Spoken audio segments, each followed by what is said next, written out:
conteúdo referente à segunda lista que a gente mandou. A gente selecionou os melhores exercícios ali.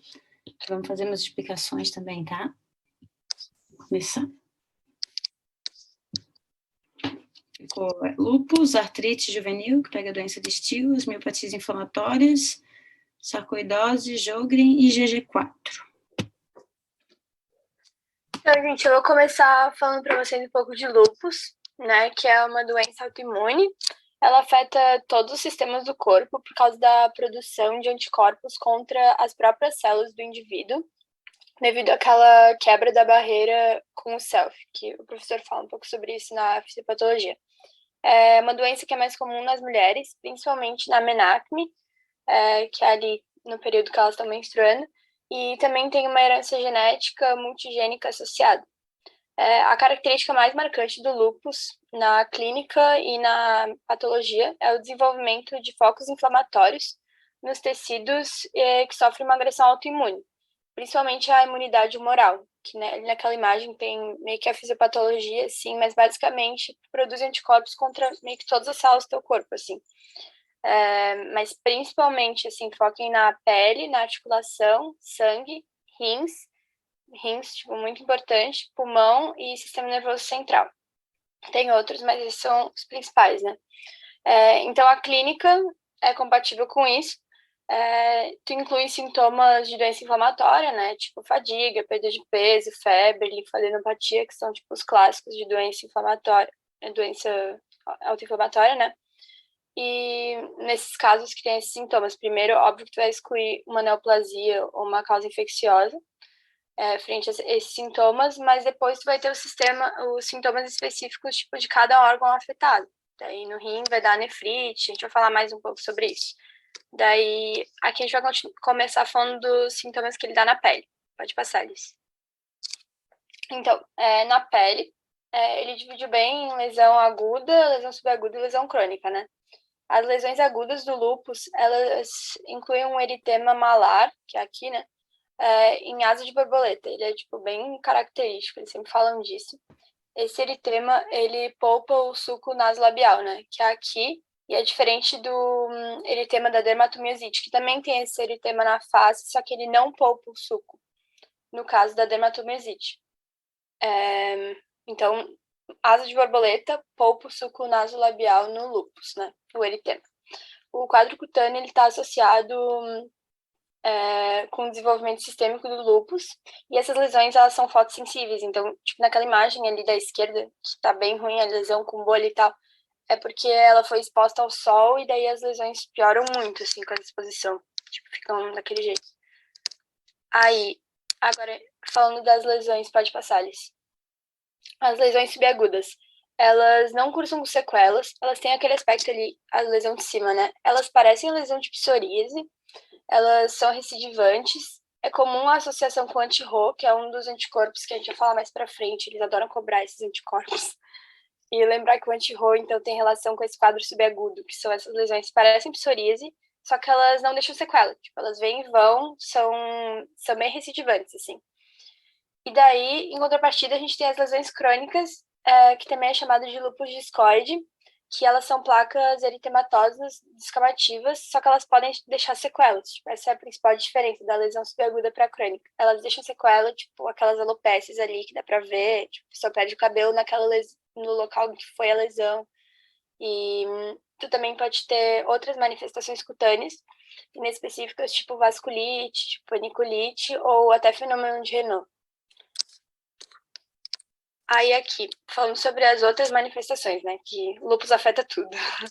As manifestações neuropsiquiátricas mais comuns são a cefaleia e a psicose. Se tiver que lembrar de duas, lembrem dessas. Pode causar serosite, eles gostam de cobrar isso. Pericardite, pleurite é a mais comum. Já teve uma questão que eles tentaram confundir com isso. E pode dar peritonite também, que daí eles vão fazer a laparoscopia e é uma laparoscopia branca. Tipo, não tem nenhum foco, tipo, infeccioso, tipo, sei lá, um apendicite ali. Tu pode ter envolvimento pulmonar, então pode ter pneumonite, hemorragia pulmonar, hipertensão pulmonar. No envolvimento cardiovascular, tem um achado bem importante, que é a endocardite Liebman-Sachs, que é bem característico do lúpus. ele é mais comum pegar a válvula mitral e a aórtica, nessa endocardite, e lembrar de diferenciar, é uma endocardite não bacteriana. Eles gostam de confundir vocês com isso, mas é bem característico essa Liebman-Sachs, não a bacteriana no lúpus. Então, tu pode ter vegetações que ela confunde com a endocardite bacteriana, só que não é. É essa característica do lúpus Liebman-Sachs. Tu pode também ter, tipo, miocardite, pode ter aterosclerose acelerada por causa do processo inflamatório, né? Pode ter pericardite também. No trato gastrointestinal pode ter pancreatite. Então, todas as inflamações que tem, né? Hepatite autoimune, tu pode ter aquela enteropatia perdedora de proteína também, que cursa com hipoalbuminemia. As anormalidades hematológicas, elas são frequentes nos pacientes que têm doença ativa. A mais comum é ter uma anemia, tipo normo-normo, né? Normocrômica, normocítica, e é causada pela eritropoese deficitária e por causa da disponibilização do ferro bloqueada, que é aquela anemia da doença crônica, sabe? Agora sobre o envolvimento musculoesquelético. No outro, esse. A gente tem uma poliartralgia simétrica, que ela deforma de maneira transitória. Então, eles gostam de falar isso. Ela é não deformante e não erosiva. Tipo, ela deforma, só que ela não fica definitivamente deformada. Tipo, na artrite reumatoide, que fica com aquela mão, tipo, é meio irreversível. E essa artrite, ela é chamada de Jacu, sei lá, não sei como falar. Está escrito ali. Mas, então, ele deforma de maneira transitória e não cursa com erosão. Acomete principalmente as mãos, punhos, joelhos, tipo na artrite reumatoide, né? E lembrar que no lúpus a artrite é um critério diagnóstico, mas a artralgia não. A artralgia é a dor, né, na articulação. O envolvimento renal, então eles falaram muito sobre isso pra gente na aula, focaram bastante no tratamento de cada estadio. Ele é bem importante e ele acontece pela deposição de imunocomplexos no rim, esse envolvimento renal. Cerca de 50% dos pacientes que têm lúpus têm aquele anti-DNA positivo, que é um dos anticorpos que eu vou falar para vocês. Esses pacientes que têm um anti-DNA positivo têm a maior chance de progredir com o envolvimento renal. Eles gostam de confundir com os outros anticorpos disso, mas é o anti-DNA que tem a ver com o rim. A gente deve pensar na nefrite lúpica quando o paciente tem tipo uma proteinúria, hematúria, essas coisas. Sendo que sempre frente a uma suspeita, né, de uma nefrite, a gente tem que pedir a biópsia renal para classificar essa nefrite, né. Ali no estadiamento, eles falaram bastante disso pra gente, sobre o tratamento de cada classe, né. Na classe 1, vai ter essa hematura e proteinúria, tipo, subclínica, assim, tu não tem que tratar. Na classe 2, tu dá corticoide, meio que em baixa dose, ele já vai resolver. Na classe 3 é um pouco mais sério, tu tem que dar o corticoide mais o antimalárico, que no tratamento eu vou falar para vocês, mas o antimalárico, ele ajuda a tu poupar corticoide, né, por causa dos efeitos colaterais e tudo mais. Na classe 4, que é a proliferativa difusa, é a classe mais, eles já cobraram isso, que é o tipo mais comum. E tu precisa daí imunossuprimir o paciente, porque já tá numa glomerulonefrite grave, então tu precisa fazer imunossupressão, e eles podem também associar a imunossupressão a antimalárico. E na classe 5, tu já tem uma síndrome nefrótica, então tu vai tratar como isso. E na classe 6, tipo, o rim já não tem mais função direito, tu tem que fazer ou diálise ou transplantar o paciente. Essa tabela é bem grande, assim, de complicação, mas se for para focar mais, assim, tipo, o básico que tem que saber, quando tu tem que pedir a biópsia, né? E quando que tu começa com corticoide, assim, para tratar nesses pacientes, tá, gente? Como a Isa destacou ali. Gente, relaxa que a gente manda os slides tudo, tá? Bem tranquilo. Agora falando do tratamento, que eu já falei um pouco sobre antes ali, mas sobre o diagnóstico, desculpa, você vai fazer pela clínica e pelo laboratório compatível, né? A clínica é toda essa, de acometer vários sistemas do corpo e tudo, mas no laboratório tu vai ter os anticorpos, que eles gostam muito de cobrar, né? Primeiro tu vai ter o FAN, que é aquele anticorpo que é, tipo, super sensível e pouco específico. Ele é usado muito para screening nessas doenças hematológicas e tudo. Mas aí, frente ao FAN positivo, tu vai solicitar anti-DNA, anti-RO, aquele anti-LA e o anti-SM. Só que frente a um FAN negativo, tu vai solicitar um anti-RO. Porque se o FAN e o anti-RO eles estiverem negativos, tu já tem que começar a rever a hipótese diagnóstica, que provavelmente não vai se tratar do lúpus, né? Sobre os anticorpos, então, ali. O anti-DNA é o que eu falei da nefrite. Se tiver que lembrar de algum relacionado ao rim, é o anti-DNA. O anti-SM, ele é mais específico, só que ele é menos sensível. Tipo, se ele tiver positivo até que prove o contrário, é lúpus, o anti-SM. No lúpus relacionado a drogas, tu pode ter aquele anti-estona. Eles normalmente acho que não cobram isso, mas ele está relacionado ao lúpus induzido por drogas. Drogas que podem induzir o lúpus, eles gostam de falar daqueles inibidores de TNF, tipo infliximab, eles já cobraram isso também. Então, assim, o anti-DNA e o anti-SM, eles são específicos para lúpus, enquanto o anti-RO e o anti-LA são menos específicos e eles podem estar presentes em outras doenças. O anti-RO, lembrar que ele está relacionado com o quadro cutâneo e o anti-DNA está relacionado com o quadro de nefrite. Para tratamento, então, a gente vai tratar dependendo muito da gravidade, né, do quadro. A gente vai usar corticoide na menor dose possível. Antimalárico podem ser usados também, tipo cloroquina, ele melhora a dislipidemia e pompa corticoide, que a gente tinha comentado ali. Os imunossupressores também são usados, tipo metotrexato e ciclofosfamida. Eles já cobraram isso também. A ciclofosfamida é muito boa na nefrite aguda. Tipo, se tiver que lembrar algum medicamento na nefrite aguda, é ciclofosfamida e anti-DNA. Tu pode usar, então, esses medicamentos na indução. Só que eles devem ser, geralmente eles substituem por outro fármaco depois. E tu pode usar também biológicos, só que eles usam meio que off-label, assim, em quadro refratário. Então, assim, que nem eu botei ali, eu botei certinho, tipo, em tópicos, mas eu vou explicar aqui o que tá escrito ali. Os sintomas mais leves, a gente pode tratar com baixa dose de corticoide, tipo uma prednisona, 5 a 20 miligramas por dia.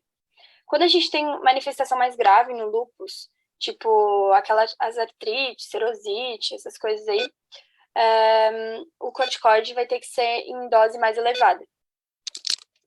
O carregador desconectou. Só que quando tu tem envolvimento renal, do sistema nervoso, tipo do pulmão, tu vai ter que passar, que são manifestações graves mesmo, tu vai ter que passar para imunossupressores, e com a dose vai ser variável com o grau de acometimento. Tu tem que tomar cuidado com os efeitos colaterais, óbvio, de imunossupressor, né, tipo risco de infecção.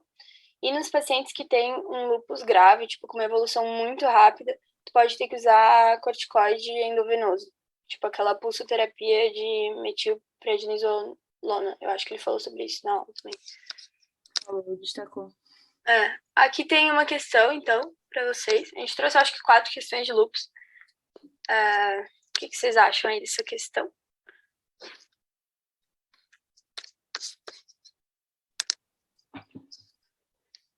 Umas 2 questões de lúpus cai, com certeza.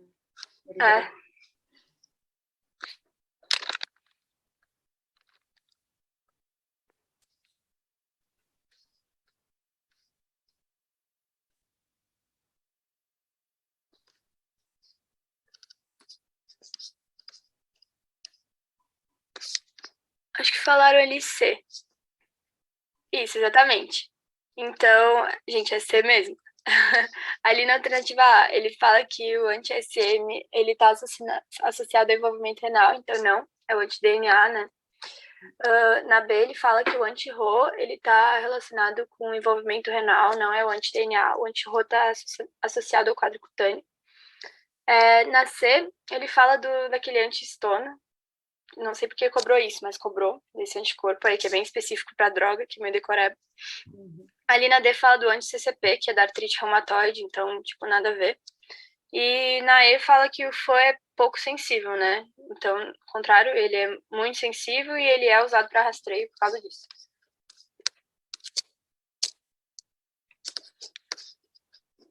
Aqui tem outra questão, então. Relação ao tratamento.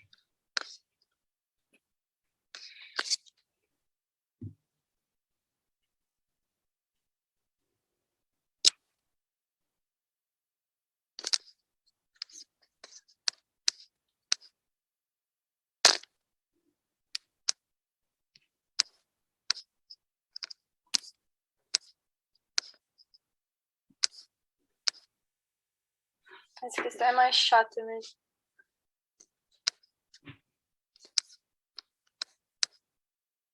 O pessoal tá falando tudo aí.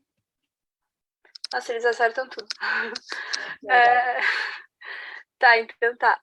Na alternativa A, então, ele fala que a ciclofosfamida é a medicação de escolha na nefrite aguda. Opa.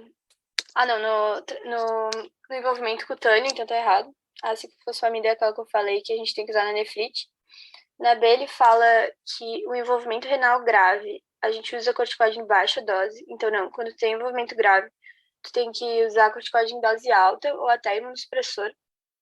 Na C, ele fala que o TNF, aqueles inibidores de TNF podem ser usados no lúpus, só que não, eles são uma das drogas que estão relacionadas, foi estudado isso e eles viram que é uma das drogas que está associada ao lúpus induzido por drogas, né? Aquele do anti-histona lá. Na D, ele fala que tu pode usar anti-inflamatório no tratamento da glomerulonefrite. Então, nada a ver, né? Porque tu vai usar ou imunossupressor, ou antimalárico, ou corticoide. Não fala nada de AINES. O AINES pode ser usado, acho, no lúpus, mas acho que para diminuir, tipo, os sintomas aqueles agudos da artrite. E não deve ser usado a longo prazo, também não é tratamento de escolha, assim. E na E tá certinho. Então, tu usa imunossupressor em dose alta, pode associar antimalárico, né? Tipo, hidroxicloroquina, nos pacientes com a nefrite grau 4, que já é um tipo grave de nefrite. Outra questão.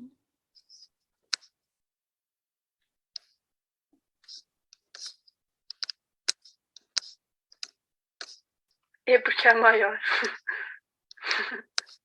Porque é maior. A dúvida vai na maior, gente.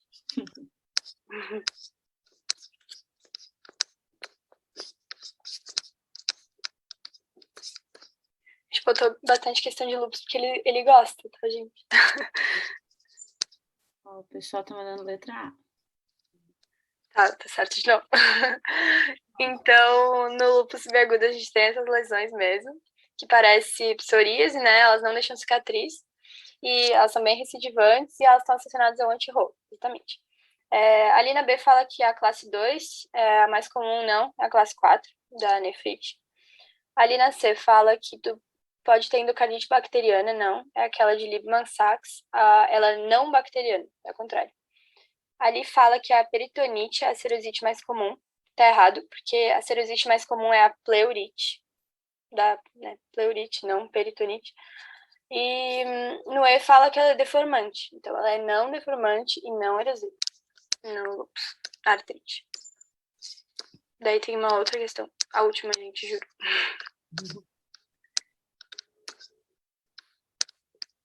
Vou ler ali, então. É um paciente do sexo feminino, 23 anos, com lúpus eritematoso sistêmico, inatividade com envolvimento do sistema nervoso central, caracterizado por psicose e convulsões.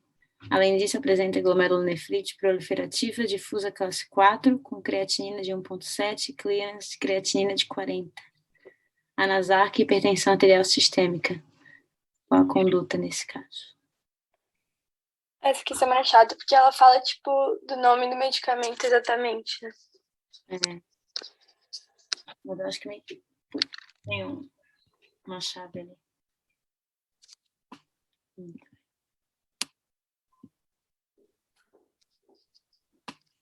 O pessoal tá falando letra C. Né? Nossa, eles acertam tudo, gente. Lembrem sempre do pior e quando começar o corticoide, na dúvida, né? Exato. Estava antes. Então, é um quadro, tipo, bem grave, né? A gente vê que ele acomete bastante o rim e o sistema nervoso central. Então, tu vai usar um corticoide em altas doses, nesse caso, e imunossupressor. Ali na A, ele fala do metotrexato. Tu vai usar o metotrexato mais para poupar corticoide. Ele funciona bem em quadro articular e hematológico. Então, é diferente desse paciente que ele tem nefrite, ele tem alteração no sistema nervoso, né? Ali na B, ele fala dessa dapsona. Tu vai usar esse medicamento no caso de lesão cutânea refratária, antimalárico. Então, também não é o caso. Na C, ele fala exatamente isso. Eles gostam de cobrar esse ciclofosfamida aí no dano renal. Tipo, a segunda questão que eles cobram. Ali na D, ele fala corticoide em dose baixa. Então, já tá errado, porque o paciente tem, né, ele tem o clearance todo alterado e tudo. A gente tem que usar, nesse caso grave, corticoide em dose alta. E na E ele fala do infliximab. Infliximab é um bloqueador de TNF, é um daqueles medicamentos que está associado ao lúpus causado por drogas, né? Então, tu não vai usar um medicamento que causa lúpus para tratar o lúpus. Então, agora, a síndrome SAFA, ele passou pra gente meio que dentro do lúpus, né? É porque ele está bem relacionado com o lúpus, então, falar meio que junto. A síndrome, então, do anticorpo antifosfolípide, ela é uma trombofilia adquirida mais frequente.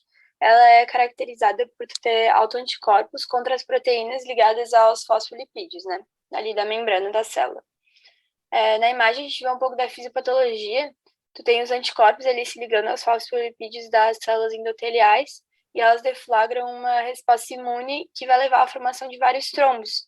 Então, no caso tipo da gestante, esses trombos vão afetar a tecido, aquele trofoblasto, e vai causar diversas complicações obstétricas, que eu vou mostrar ali para vocês na clínica. Tu tem 3 tipos principais de anticorpos antifosfolípides. Tu tem o anticardiolipina, IgG ou IgM.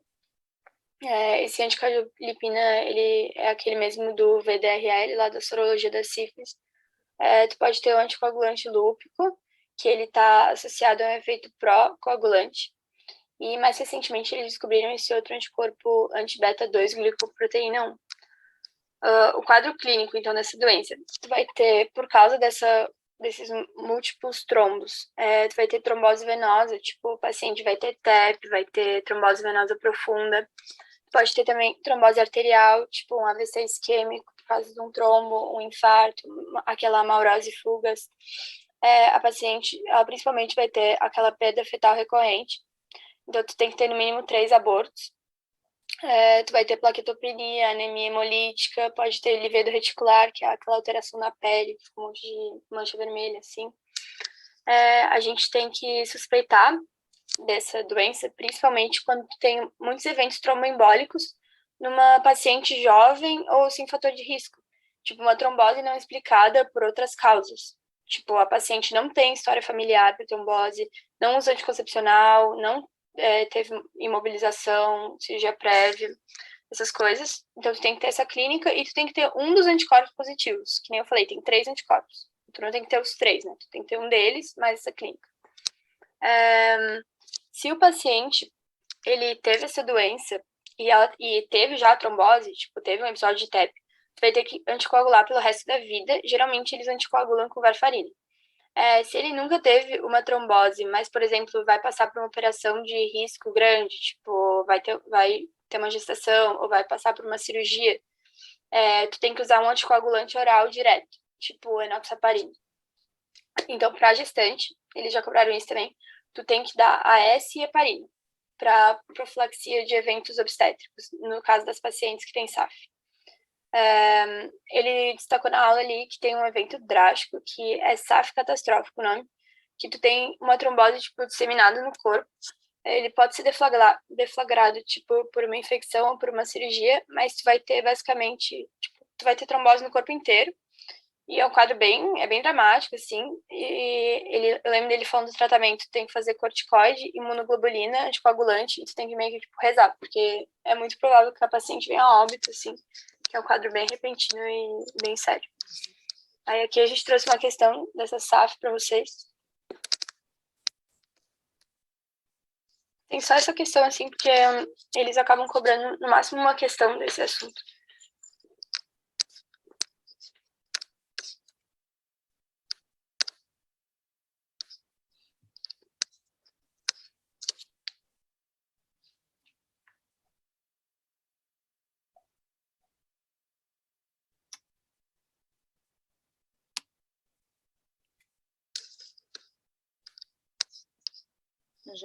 A Jaqueline Fels mandou letra D ali. Mais ou menos. Concordo, discordo? A D é a que daria para confundir, assim, nessa questão. A Maria Eduardo Salgado mandou letra A. E o Aurélio letra A também. Isso, então é a A mesmo. Eu entendo confundir com a D, porque... Não é a varfarina, é heparina, né? Se fosse na D. Então tu dá AS e heparina. Tu não dá varfarina, entendeu? Isso, da heparina, não varfarina, né? Isso, exato. Então é por isso que a D tá errada ali. A A tá certa. A cardiolipina do VDRL é um fosfolipídio também. Então, o paciente pode ter resultado positivo para esse fosfolipídio, porque ele tem sífilis, mas por ser tipo uma cardiolipina, que nem um anticorpo da antifosfolípide, tu pode ter falso positivo nos pacientes com SAF. Que é o mesmo... É como se fosse o mesmo anticorpo, ele na mesma origem ali. Na B, ele fala que tu tem que ter as três sorologias positivas, não, tu tem que ter só uma, e a clínica compatível para o diagnóstico. Na C, ele fala que anticoagulante lúpico, tu tem menor chance de trombose. Decoreba chata isso, mas o anticoagulante lúpico, ele tem um efeito pró-coagulante. E na D, E a tela saiu. Oi? A gente, pelo menos eu não tô vendo mais a tela. Eu acho que a Lisandra caiu. Eu acho que foi. Roubou o host. Nossa, eu só não sei. Quem é que tava de host? A Salgado roubou o host dele. Porque era a Lisandra. A internet dela deve ter caído. Foco. E era bem a parte dela agora. Tipo, acabou de acabar a minha parte.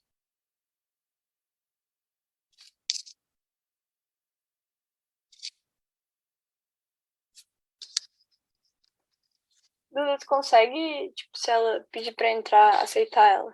Porque eu não consigo daqui, que eu não sou a host. Se aparecer aqui pra mim, eu aceito.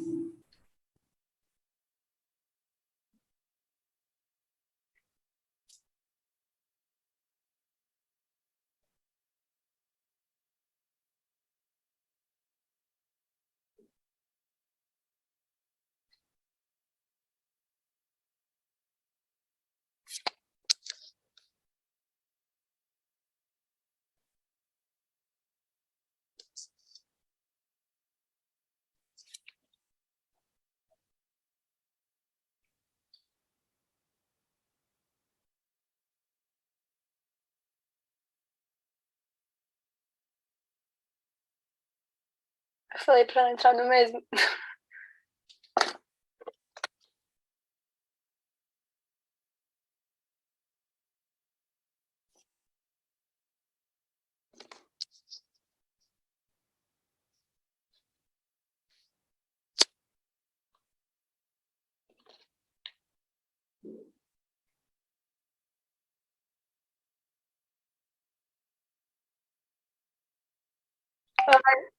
Voltou? Foi mal, gente. Voltei. Desastre. Problemas técnicos, galera. Peraí. Tá. Achei que já tava compartilhando. Vou compartilhar de novo. Não compartilhei. Foi mal aí. Não, mas, tipo, tinha acabado minha parte já.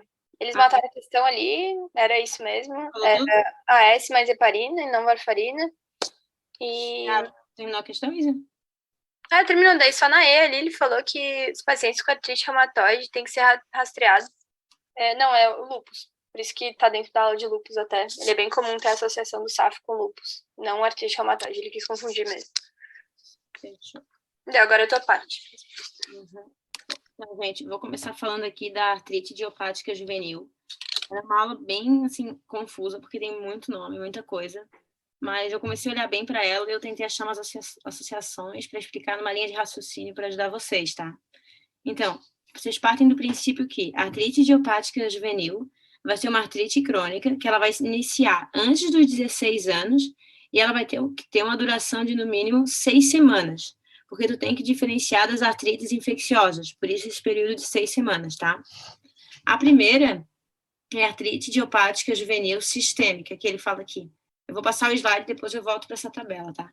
Que essa sistêmica ela é uma das mais importantes. Essa artrite idiopática juvenil sistêmica, né? Ela é aquela que ela tem predomínio de todas as idades, tá? Até os 16 anos, e tanto menino quanto menina. É uma das únicas que vai ser, tipo, predomínio nos dois, tá? Vai ser uma criança que ela vai estar com uma febre alta, com vários picos durante o dia. Um ou dois picos, no caso, né? vai ser uma febre com mais de 15 dias, e ela pode ter uma artrite óligo ou poliarticular, tá? Essa doença, geralmente, ela é um diagnóstico diferencial. Vai ser aquela criança que está internada há meses com uma febre, que a primeira suspeita deles foi uma leucemia, tipo, uma doença pior, aí eles vão deletando até chegar numa doença de Still, no caso, né?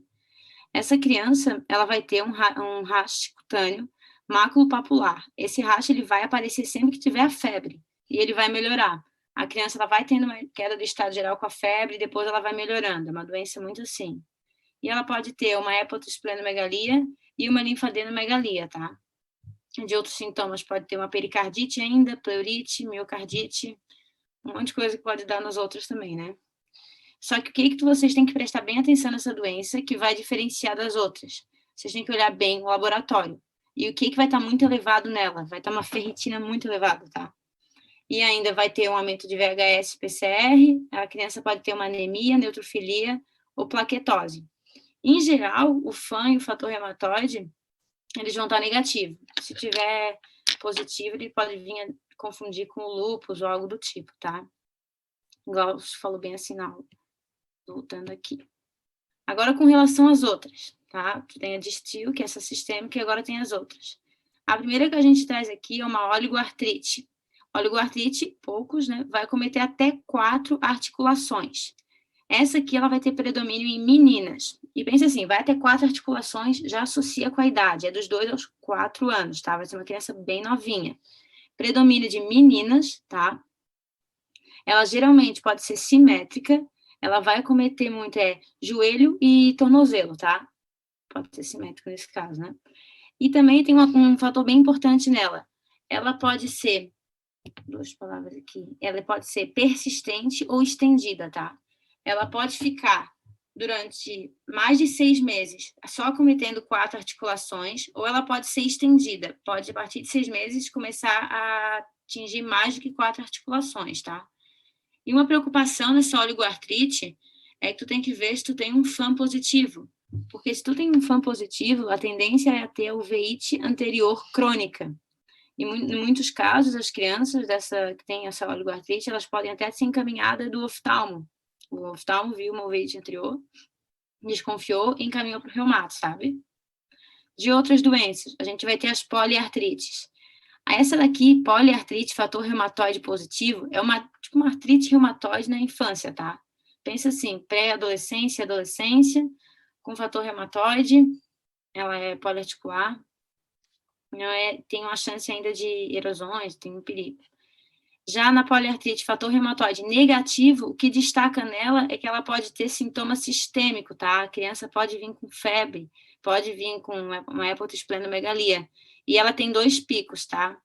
2 a 4 anos e 6 a 12. Já essa aqui, ó, essa aqui vocês lembram bem, que o Glaucio destacou em aula, é a única que tem mais tendência em meninos, tá?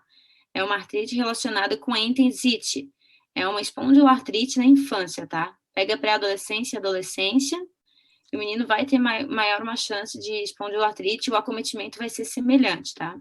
E também pode ter a uveíte anterior aguda recorrente, que nem na espondiloartrite.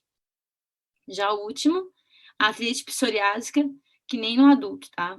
Mesmo esquema. E é bifásico, 2 a 4 anos e 9 a 11 anos também, tá? Essa última aqui, que ele falou na tabela, é a indiferenciada, geralmente quando não faz um diagnóstico. Aí eu trouxe para vocês uma questão, que é o que eles querem que vocês entendam na prova, tá? É um paciente de sexo feminino, olha bem a idade, 4 anos, ele está 9 meses com dor e aumento do volume do joelho direito, olha o joelho. Há 2 meses vem apresentando quadro semelhante, onde também no tornozelo esquerdo. Não há história de febre, não tem fotossensibilidade ou lesões cutâneas. O diagnóstico mais provável seria o quê?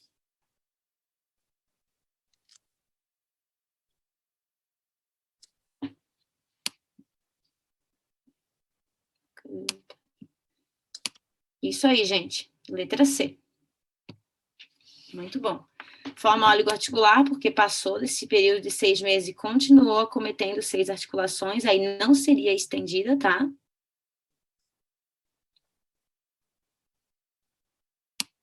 Isso. Desculpa. Febre reumática não é. Focaram bem, pessoal, acho que eu consegui entender bem essa, né? Vamos para a próxima. Doença de Still, porque não tinha febre, tá? Não tinha outro quadro. Tudo certo. Ô, Lisandra, por que não pode ser estendida?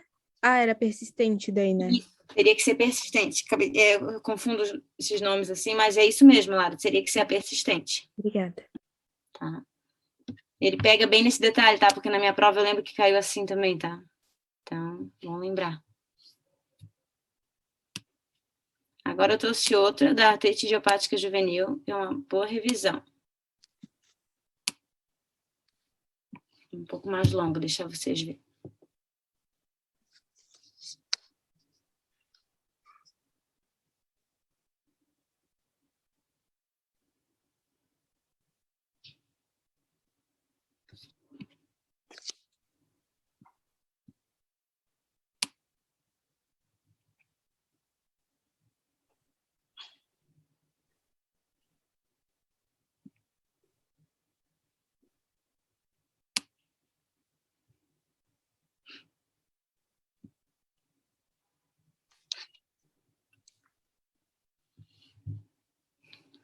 Alguma hipótese nessa?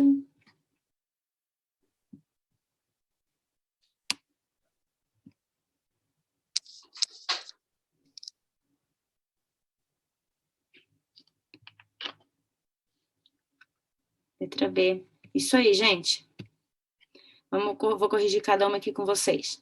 A forma oligoarticular persistente com FAM negativa se associa com presença de uveíte posterior aguda sintomática.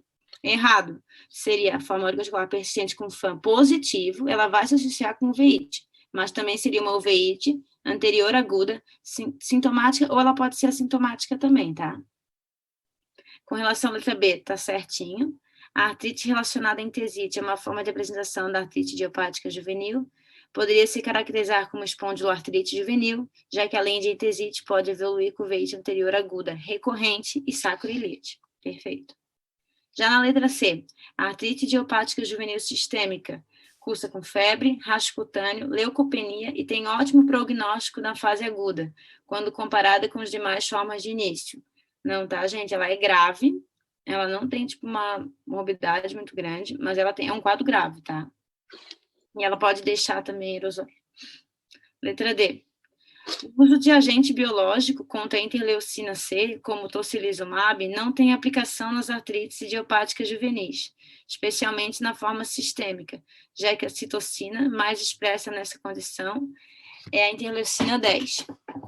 Então, nessa doença, a gente tem, ele pode ser usado sim, tá? Ele tem aplicação, principalmente na sistêmica, tá? Ele vai entrar em algum momento para ser uso, pode ser tanto na interleucina 6, quanto na interleucina 1, tá? Eu vou explicar mais adiante esse tratamento para vocês, que ele é mais complicadinho. Com relação à letra E, a artrite idiopática juvenil poliarticular com fator reumatoide positivo se inicia com idade precoce, 2 a 5 anos. Fator reumatoide positivo? Tá. Esta forma de início é que mais se associa ao uveíte, geralmente autolimitada, ficando restrita à infância. Errado, ela se inicia geralmente na adolescência, né, com fator reumatoide positivo, e a forma de início, ela não tem uma associação com uveíte. Ela pode ter, nessa com fator reumatoide positivo, gente, ela tem um quadro muito semelhante, tá? O paciente pode ter aquela síndrome de Leffen, ele pode ter nódulos reumatoides, ele ainda pode ter uma associação com Sjögren, tá? É uma criança com artrite reumatoide, tá? Agora o tratamento. O tratamento nessas idiopáticas juvenis é um esquema que pega para todas, assim, tá? O inicial, tu começa com ANES, exceto quando é muito grave. Se ele não responde com ANES, aí tem outras opções, tá? Se tem poucas articulações, tu faz uma infiltração com corticoide. Se for poliarticular ou óligo, ou não responder a corticoide, tu pode entrar com metotrexate ou uma sulfasalazina. E se falhar, tem a opção de biológico. Na doença de Still, se tu tem um maior acometimento, tu vai entrar metotrexate, se não der ciclosporina, se não der biológico, tá? Pensa bem no tratamento de artrite. Já na sistêmica, com acometimento sistêmico, isso ele destacou bastante na aula, porque entra tu pesar até que ponto tu tem que usar corticoide, né? Porque o corticoide, ele destacou bastante que tem o risco, né, do fechamento precoce, ou tu não trata com corticoide, a criança vai ficar com uma articulação maior do que a outra, ou tu trata e tem risco de um fechamento precoce, dá um risco de osteoporose, né? Mas se ela está com um processo inflamatório muito grande na sistêmica, gravem bem isso, que tem indicação de corticoide, mas não é para dar sozinho, tá? O metotrexato também, e tu pode também usar, nesse sistêmico que ele destacou, né, que tu pode usar um anti-L1 ou anti-L6, tá? É uma das únicas doenças que ele falou, o anti-L1, tá? E aí um que tinha de opção, que é o anti-L6 e é o tocilizumab, que eu tinha destacado ali antes, tá? Alguém ficou com alguma dúvida aqui?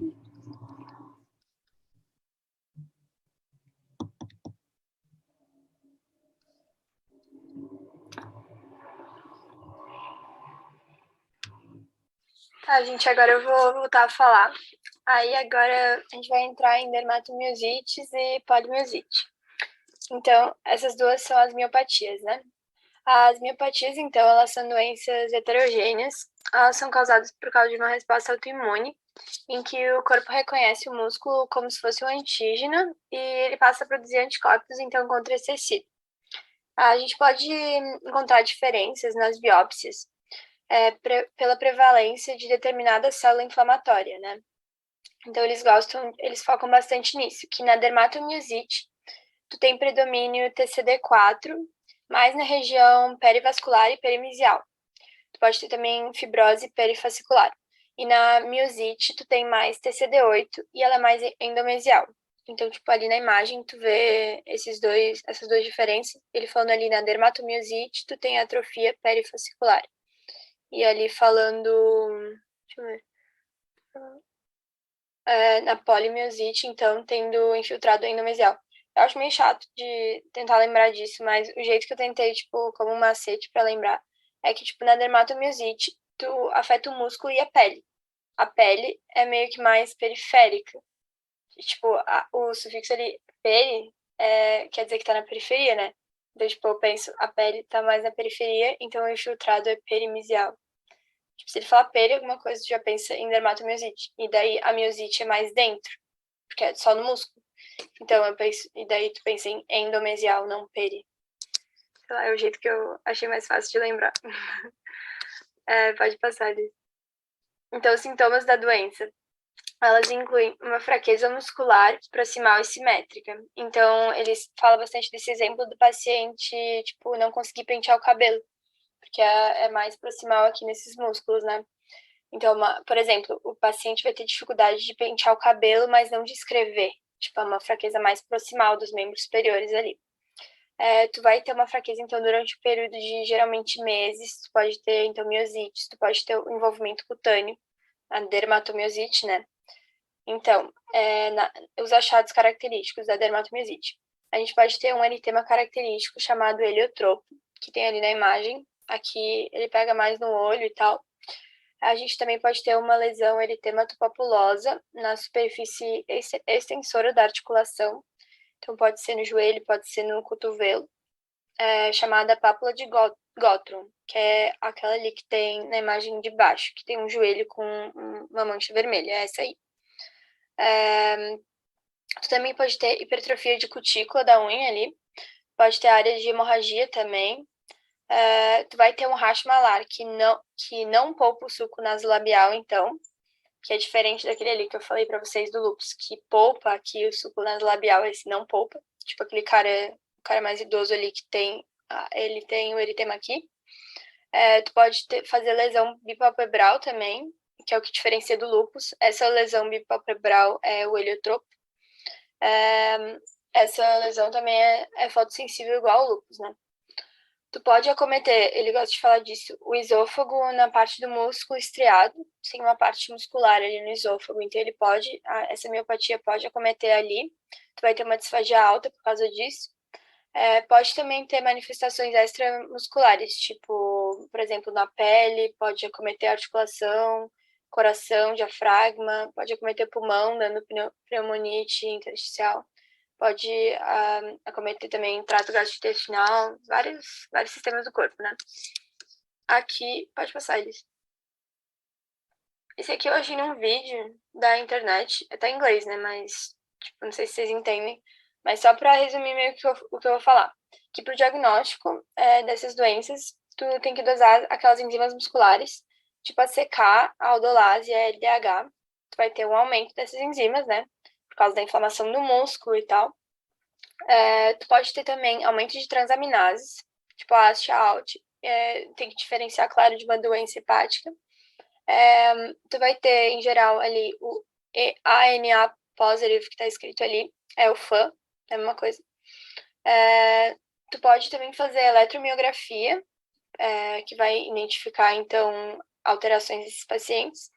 Dá para fazer ressonância, que tu vai ver edema no músculo inflamado. Ressonância é bem bom, né, para partes moles, então para o músculo. Mas a biópsia do músculo é o padrão ouro, que principalmente tu vai ver aquelas diferenças que eu falei de infiltrado, se é endomesial, se é perimesial. E tu também dá para dosar os autoanticorpos, que eu vou falar mais para vocês depois, que cada um tá meio que relacionado com um dos subtipos da doença. E também dá para fazer capiloroscopia peringueal, por causa daquelas alterações que eu falei que pode dar na unha e no dedo. Então, quando o músculo e a pele eles estão inflamados, tipo na dermatomiosite, é bem mais fácil de diagnosticar, porque tu tem todos os sinais, tipo, tu consegue ver o paciente e tudo. Só que quando tem a polimiosite, que só afeta o músculo, é muito fácil perder esses diagnósticos. Sendo que, nesses casos, a biópsia é necessária por causa do diagnóstico, porque tu não tem as manifestações clínicas, né? Tu pode diferenciar essas polimiosites que só afetam o músculo, com, por exemplo, distrofias musculares. Tu pode diferenciar com miopatias metabólicas, tipo, causadas pelo hipotireoidismo, miopatia tóxica, doença neurológica, tipo esclerose lateral amiotrófica. Todas essas doenças tu pode diferenciar. Pode passar. Isso aqui é a parte mais chata das miosites, que são as meio que doenças relacionadas a cada anticorpo. Então, na dermatomiosite associada ao anticorpo anti-MDA5, o pulmão, se tiver que lembrar de alguma coisa desse anticorpo, lembra de pulmão, esse MDA5 aí. Então, o pulmão ele é o mais acometido. Ele leva a um quadro mais grave, que pode levar até a morte, porque acontece uma pneumonia intersticial e o paciente vai hiperventilar, ele pode ter pneumonia aspirativa, pode até ter uma infecção pulmonar por causa da aspiração, né? Tu pode ter, tipo, pneumomediastino por causa de rompimento de vasos, pode ter enfisema subcutâneo, então um quadro mais grave, né? Tu pode ter vidro fosco na radiografia. E nesses quadros pulmonares, tu vai ter que tratar mais agressivamente no início, porque o tratamento das miosites, eu vou falar mais pra frente pra vocês. Ele é meio que tipo step up, que é aquele que tu começa numa droga não tão, tipo, para quadros graves e tu vai subindo, escalonando o tratamento. Nesse caso, já que é muito grave, tu já começa com uma droga mais, tipo, um imunossupressor, assim, porque o quadro é mais grave mesmo. Então, esse é o anti-MDA5 do pulmão. Aí tu pode ter a síndrome antissintetase, que é aquela do anti-Jo1. Tem que lembrar dessa associação, porque eles cobram isso. É bem chato, mas eles cobram. Que tu vai ter pápulas de Gottrum, tu pode ter aquela mão de mecânico. É na imagem ali, embaixo, na esquerda. Tu pode ter essa mão de mecânico, que ele fica tudo escamado, que é como se tivesse seca a pele, assim. Tu pode, então, ter fibrose pulmonar intersticial. Tu vai ter uma miopatia inflamatória, tu vai ter artrite, pode ter Renault, túnel do carpo, pode ter várias coisas, assim.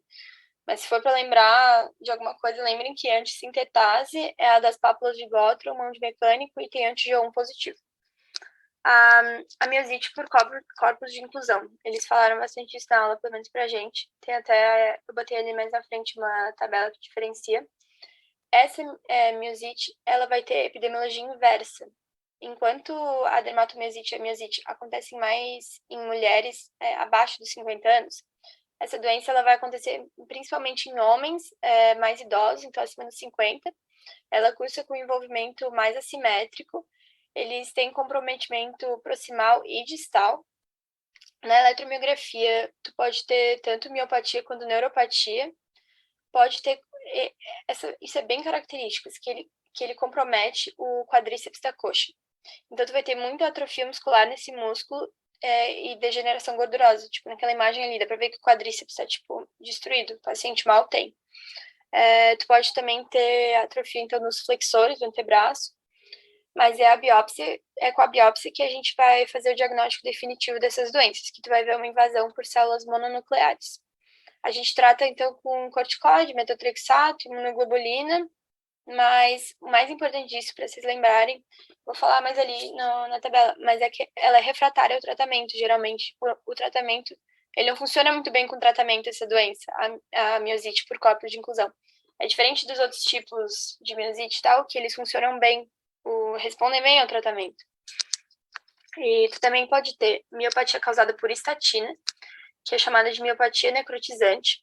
Eles cobram é mais um anticorpo desse tipo de miosite. É o anticorpo anti-HMG-CR.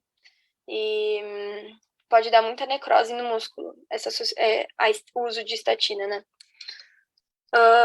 O risco das neoplasias é 10 vezes maior, principalmente nas dermatomiosites. Importante lembrar isso.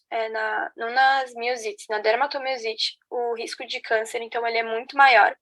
Ele está associado a um anticorpo chamado anti-TIF1 gama. A gente vai suspeitar mais em pacientes mais idosos. As neoplasias que principalmente acontecem é de ovário, nasofaríngeo, de colo, de mama, pode ter linfoma, pulmão, vários tipos de câncer, mas principalmente ali ovário e colo e mama. Também pode ter miosites paraneoplásicas, é algo comum também. Então, secundário é outro tipo de câncer. Por isso que é recomendado que os pacientes que têm dermatomiosite, eles façam screening com PET-CT. Então, ali eu botei escrito só os anticorpos, porque fica meio confuso. Mas se tiver que lembrar que esse anti-HMG-CR, ele está relacionado ao dano da estatina, aquele que dá muita necrose no músculo. O anti-TIF1 gama, então, da neoplasia, do screening com o PET-CT. O anti-MDA4 está associado ao dano do pulmão, daquele quadro grave que tu não faz o step-up, tu vai direto para um tratamento mais agressivo. E o anti-Jo1, que está relacionado à síndrome antissintetase, que é aquela síndrome que pode dar tudo. Mas lembrem do acometimento do pulmão e da mão de mecânica. Pode passar. Ali tem esse gráfico, tá na nossa aula, mas ele basicamente é para vocês darem uma revisada assim, na doença. E ele diferencia bem as polimiosites e dermatomiosites das miopatias por corpo de inclusão, né? Que acontece mais em indivíduo mais velho, que tem acometimento tanto distal quanto proximal, principalmente de quadríceps de coxa, que ele geralmente é refratário ao tratamento, diferente das outras que respondem bem ao tratamento. Para vocês darem uma olhada depois. E sobre o tratamento em si das miosites, né? Tu vai usar corticoide em dose alta, geralmente 1 miligrama por quilograma de peso. Dá para fazer também metilprednisolona endovenoso por 3 dias. Dá para usar imunossupressor, tipo metotrexato, azatioprina. E tu pode usar também imunoglobulina endovenosa. E tu pode usar até rituximab, que ele inibe as células B. Em geral, tu vai fazer um step-up, então, tipo, começa ali com, que nem tá naquela primeira imagem, tipo, ali a primeira linha de tratamento. Glicocorticoide e o imunossupressor, e tu vai aumentando, tu vai fazendo esse step-up, então vai adicionando o glicocorticoide. Na primeira linha ali, tu tem o metotrexato, depois tu pode adicionar um tacrolimus, aí pode mudar depois para rituximab, que é um tratamento mais agressivo, né, que é um biológico. Tudo isso dependendo, então, do quadro do paciente. Ali a gente já tem uma questão para vocês das miosites. Acho que tem 2 questões só.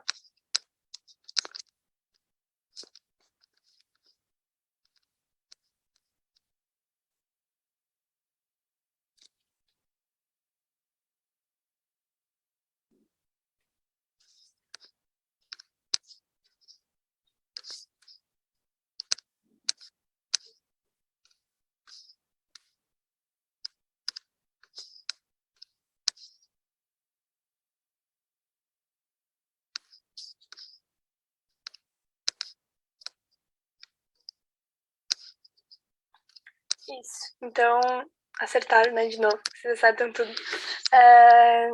Então, ali na A, ele fala que tu vai ter redução do nível das enzimas, então tá errado. Tu vai ter aumento das enzimas musculares, tipo CK, aldolase e LDH.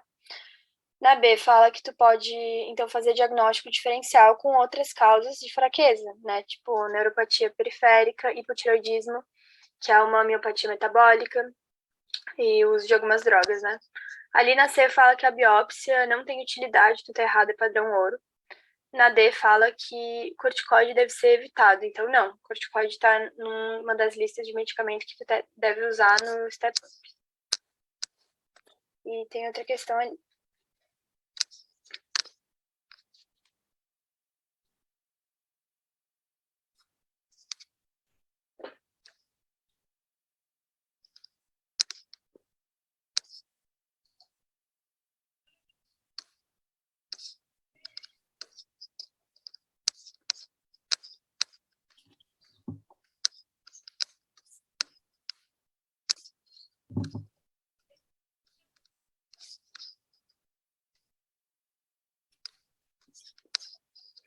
Isso, exato. É D mesmo. Ali na A ele fala que a disfagia não é explicada pela doença em si, então já tá errado. Porque eu falei ali pra vocês, né, que pode acometer a musculatura estriada do esôfago, então pode dar disfagia alta essa doença. Tem risco de neoplasia aumentado nesses pacientes, mas também pode ter como causa primária da doença a disfagia. Então, ela poupa o músculo cardíaco e diafragma, não. Ela pode afetar ambos. Ali na C fala que resolução espontânea, né, nada a ver. E na D realmente está certo. Tu pode ter esse quadro devido à dispneia, tanto por causa da fraqueza, como por causa de uma pneumonia intersticial. Então, aqui a gente já vai mudar para sarcoidose, que é uma doença sistêmica. Ela tem causa desconhecida. Ela é caracterizada por causa de por granulomas não caseosos em múltiplos órgãos. Então, tipo, se tiver que lembrar de alguma coisa, lembre desse termo não caseoso. É diferente daquele granuloma caseoso que tem, por exemplo, na tuberculose, né? Tu vai identificar isso pela biópsia, que também é padrão ouro, que nem lá nas miosites, que a biópsia era padrão ouro. Os lugares mais afetados, então, são os pulmões, que tu tem aquele vidro fosco. As pessoas sarcoidosas, geralmente, vocês pensam realmente nos granulomas do pulmão. Pode acometer também linfonodo mediastinal, é bem importante, ali da região hilar, tipo, naquela imagem ali à esquerda, tu vê. Pode acometer o olho com uveíte, pode acometer coração, pele e sistema nervoso central. A idade de início geralmente é entre os 20 e 30 anos. A etiologia é desconhecida, que nem eu falei. Eles acham que pode ter uma relação com mimetizar infecções, mas parece também existir um fator genético. Essa relação com as outras infecções parece ter uma associação com a ativação de linfócitos, mas eles não sabem direito, assim, ao exato a fisiopatologia. Os sintomas respiratórios são os sintomas mais frequentes, então, se tiver que lembrar, lembrem do acometimento pulmonar. Então, o paciente pode ter dor torácica, dispneia, tosse. Tu também pode ter os sintomas constitucionais, tipo perda de peso, febre, fadiga. Tu vai ter a linfadenopatia, principalmente ali a hilar. Pode ter lesão cutânea, tipo aquele lúpus pérneo. Na outra imagem no slide anterior tinha esse lúpus pérneo, que são essas lesões assim no rosto. Volta uma, Alice. Ali em cima, no meio, tipo essa lesão mais arroxeada na pele. Tu pode ter envolvimento cardíaco também, envolvimento neurológico, eritema nodoso, artrite e artralgia. É comum ter aquelas dactilites ali, no envolvimento cutâneo, tipo aqueles nódulos ali, por causa dos granulomas, que tu tem que biopsiar essas lesões. Tu vê assim, já biopsia, porque tu vai ver os granulomas não caseosos ali. E tu vai basicamente fazer diagnóstico diferencial, então, com outras doenças que causam granulomas na biópsia, né? Tipo uma tuberculose. Só que daí a clínica vai ser bem diferente, né? Pode passar. Tem essas duas síndromes dentro da sarcoidose, meio chato de lembrar o nome, mas essa síndrome de Lofgren, que é como se fosse uma sarcoidose aguda. Então, tu vai ter periartrite de tornozelo, eritema nodoso, a adenopatia lilar, que é bem característica, uveíte anterior e febre. É bem característico da Lofgren, são esses 5 sintomas. E tu pode ter aquela síndrome de Hertford, eu não sei falar direito, mas que tu vai ter uveíte, parotidite e febre.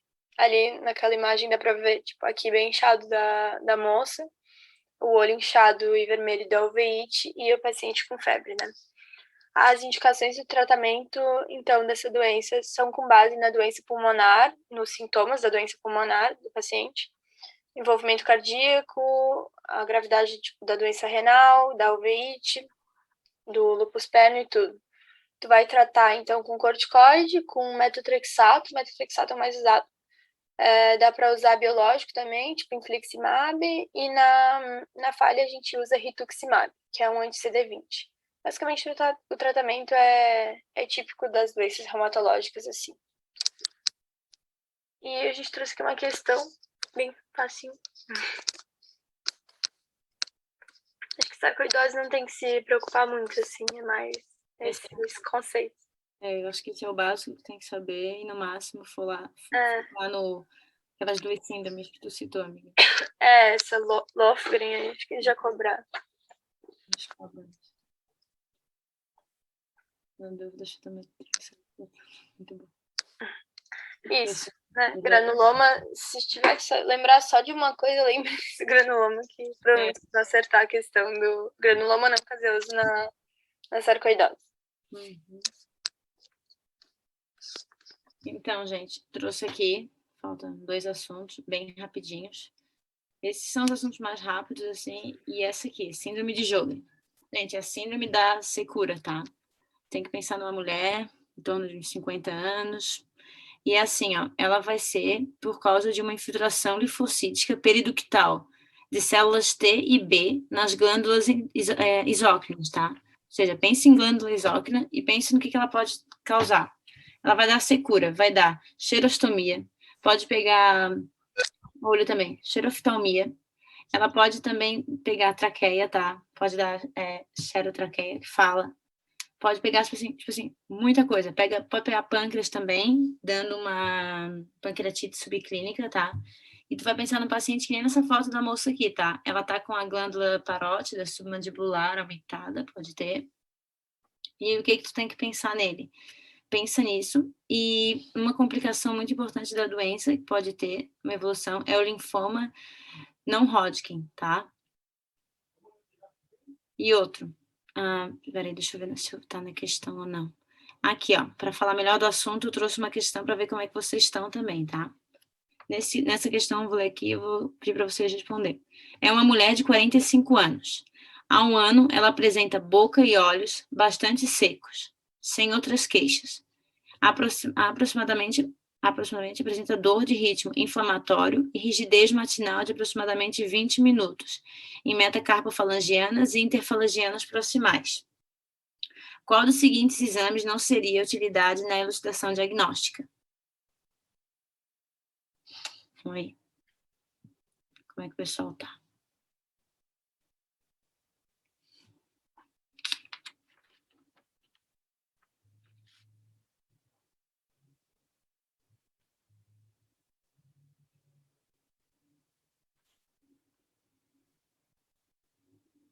Falaram dele, eles. Mais alguém com alguma opinião? O pessoal tá falando de... Então, gente, nessa aqui, a certa seria a letra D, tá? É assim, ó, sempre que tu tem que pedir exame para Sjögren, tu tem o kit básico do Sjögren, tu tem que pedir, que é o fator reumatoide, o FAM, o anti-RO e o anti-LA. É que o Sjögren, ele pode ter o Sjögren primário, tá? Que não vai ter associação com nenhuma doença autoimune, e tem o Sjögren secundário. O Sjögren secundário, ele pode ter associação com muita coisa, com hepatite C, principalmente, HIV, artrite reumatoide, pode ter ainda com lúpus esclerotomatoso sistêmico e ainda com a esclerose sistêmica, tá? Ele tem muita associação, ou seja, tem que sempre pedir esses exames, tá? De doença autoimune. Aí, aqui para diagnóstico, tu vai pedir a biópsia de glândulas salivares, tu pede o FAN, como eu falei, tu tem que fazer o teste de Schimmer com o próprio oftalmo, que eles encaminham, tem o teste de Schimmer e tem o teste da lisamina verde, da rosa bengala também, tá? O anti-HCV tu pede sim, e aí nesse caso seria a letra E, que seria nenhuma das anteriores. O pessoal falou alguma coisa. Isso, a Aurélio É falou. o anti-HCV. Oi? O que que é o anti-HCV? É o da hepatite. Hepatite C. Ah, tá. Isso. Que pode ter associação, né, com hepatite e com HIV. Tu sempre tem isso, Aham. tem que destacar esse Sjögren secundário que tem um monte de doença autoimune, sabe? E também, como eu botei ali embaixo, né? Tu tem que, exemplo, paciente que está vindo com a suspeita de Sjögren é um paciente idoso, muitas vezes, ou uma mulher mais nova, no caso, né? Dá muito em idoso, e idoso geralmente usa muito medicamento, né? Você tem que pedir uma lista tudo que ele toma, porque pode ter, o que pode dar secura, né? Pode ser os anticolinérgico, diurético, beta-bloqueador ou ainda as glifosinas, né? Isso, para diagnóstico diferencial ou pode cursar junto, sabe? Porque, tipo, tu tem um diagnóstico de síndrome de Sjögren, tem primário e secundário. Ele falou ali do anti-RO e anti-LA também, são os que eu falei do lúpus, né? Só que são os que eu tinha dito que eles são um pouco específicos para lúpus, porque eles podem estar positivos em outras doenças. Tipo, no caso do Sjögren, que ela tá falando sobre isso. E do laboratório, gente, alguém lembra, tem uma sugestão de mais alguma alteração que acha que pode vir? Eu esqueço que eles cobram.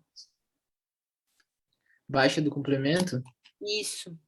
Ela tá com complemento consumido e pode ter hipergamaglobulinemia também, tá?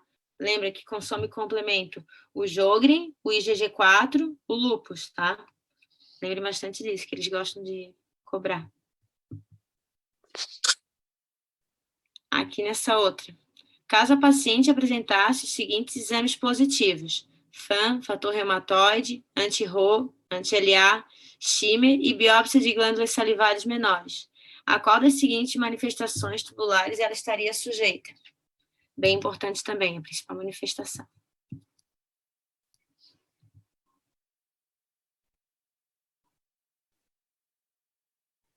Claro, falou. Letra A. Mais alguém?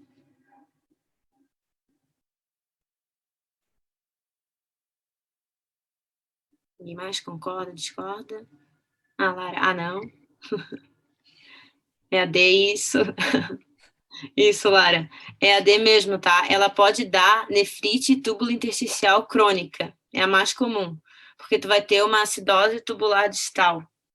Porque tu vai ter uma nefrocalcinose que vai gerar essa acidose tubular distal, tá? É bem importante isso, é a principal.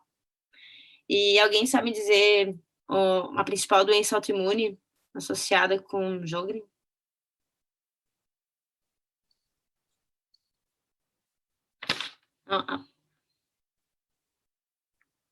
Peraí. Alguma outra?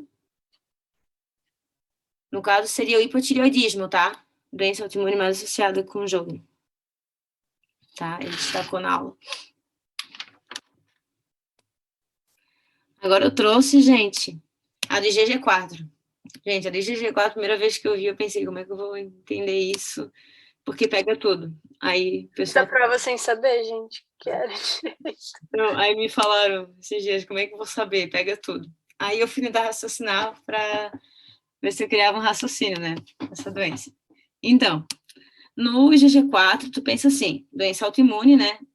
Vai ter um gatilho da autoimunidade, mais um gatilho que vai gerar. Tu vai ter o quê? Linfócitos B, vão dar linfócitos B, plasmócitos, vão estar estimulando o IgG4. E o IgG4 vai fazer o quê? Ele vai acumular nesses órgãos, dando lesões tipo tumores, assim, e fibrose, tá? E o principal que tu tem que lembrar, que o Ivânio falou 400 vezes na aula, tá? Tu não pode esquecer da pancreatite, tá? Pancreatite autoimune, que ela vai dar o pâncreas em formato de salsicha, como vocês podem ver aqui nessa... Bom, aí tu pensa, tá, pegou o pâncreas, o que mais ele pode pegar? Pensa ali, pâncreas tá ali, reto peritônio, fibrose de reto peritônio pode dar, tá? O que mais tem ali perto? A aorta, pode acabar com a parede da aorta ali, tu pode dar uma periaortite. Aí tá ali também, tem rim ali perto. Pode acometer o rim, pode pegar o ureter, pode dar, tipo, hidronefrose como consequência. E pegando ali perto também, tem o bem importante, que é a colangite biliar primária, tá? Pode dar também, pode dar tudo, mas vai pensando em região, tá? Mas também não esquece que pode pegar pulmão, como tá na foto ali. E o importante que ele tem, como vocês podem ver nessa foto, ela pode dar um pseudotumor de órbita, tá? E tem duas doenças que ela pode ser associada, que é a tireoidite de Hegel, isso. Ela pode ter como manifestação, como podem ver nessa foto, é tireoidite de Hegel, que é um hipotireoidismo, e tem outra, que é a doença de Mikulicz, que pode ser, exemplo, para lembrar, vocês lembrar, IgG4 pode ser diagnóstico diferencial de Sjögren, por causa principalmente dessa doença de Mikulicz, porque essa miculite ele pode ter um aumento de parótidas e glândulas submandibulares, tá? Lembrando o Sjögren. Aí eu trouxe essa questão para vocês. Vamos ver como vocês estão. Uma mulher de 51 anos é encaminhada para investigação, devido a um quadro de quê? Periaortite, fibrose retoperitoneal. A biópsia, um infiltrado inflamatório, com presença de infiltrado inflamatório linfoplasmocitário, com células positivas para IgG4 e fibrose. E quais alterações não é manifestação da doença em questão.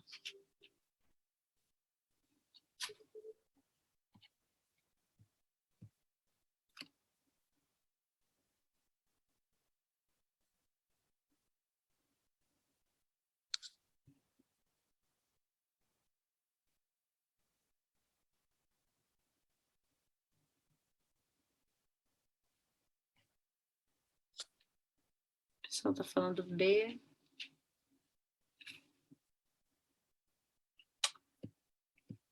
Então, nesse caso, seria a letra D, tá? Que é glomerulonefrite proliferativa difusa. Porque no IgG4 ele vai dar uma nefrite tubulo-intersticial. Tipo, ela não acomete o glomérulo. Tá, gente? Mas aí vocês me deixaram uma dúvida agora também. Oi, Isa. Oi. Eu acho que não é a B, porque a autoimune acaba sendo crônica, né? Então, isso que quando eu vi a questão, não veio esse clique, mas vocês falaram, eu pensei, na IgG4 vai dar aguda ou crônica? Que eu lembro de gasto. Deixa eu ver ali, né? Nossa, é um detalhe bem específico. É bem específico. É verdade, não seria crônica. É que diz que é uma pancreatite autoimune, né? Eu não sei se autoimune é aguda ou crônica, realmente. Eu achei que era aguda, mas... É, porque quando eu fui ver o erro dessa, é porque não acomete glomérulo, entendeu? É só o túbulo intersticial. Mas, deixa eu ver aqui. Ele falou pra vocês na aula? Eu não lembro dele ter falado isso pra gente. Posso até olhar ali depois. A gente pode conferir isso para vocês, mas essa D também tá aí como não manifestação, tá?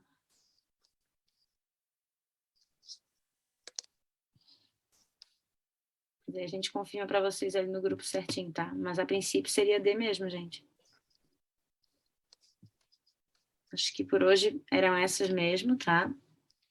Se vocês tiverem alguma dúvida específica ou alguma aula que ficou mais difícil, vocês podem falar com a gente, podem mandar no privado, podem mandar lá no grupo.